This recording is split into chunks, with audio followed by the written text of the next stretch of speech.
संयोजक, गुरुवर्ग तथा सम्पूर्ण विद्यार्थीवर्ग, म आज विद्यार्थी जीवनमा अनुशासनको महत्त्व भन्ने बारे आफ्ना केही विचार राख्न चाहन्छु। विद्या आर्जन गर्ने व्यक्तिलाई विद्यार्थी भनिन्छ।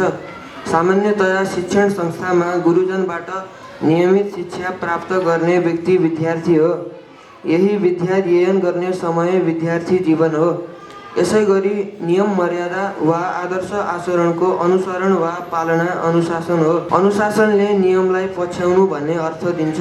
अनुशासन विद्यार्थीको सबैभन्दा महत्त्वपूर्ण गहना हो। अनुशासन भविष्य निर्माणको स्वर्णिम समय हो, किनभने अनुशासन विद्यार्थी जीवनमा धेरै महत्त्वपूर्ण छ। अनुशासन भनेको नियम र समयको पालना हो। समयको पालना गर्नु र समय अनुसार आफूलाई सञ्चालन गर्नु अनुशासन हो। समयको पालना गर्नु र समय अनुसार आफूलाई सञ्चालन गर्नु अनुशासन हो। ठिक समयमा बोल्नु, खानु, सुत्नु, उठ्नु, पढ्नु, खेल्नु अनुशासनकै कुरा हुन्। शिष्ट व्यवहार, नम्र बोली वचन अनुशासनको नमुना हुन्। माता पिता गुरु मान्यजनका वचन आत्मसात गर्नु, तदनुरूप चल्नु अनुशासनको ज्वलन्त उदाहरण हो।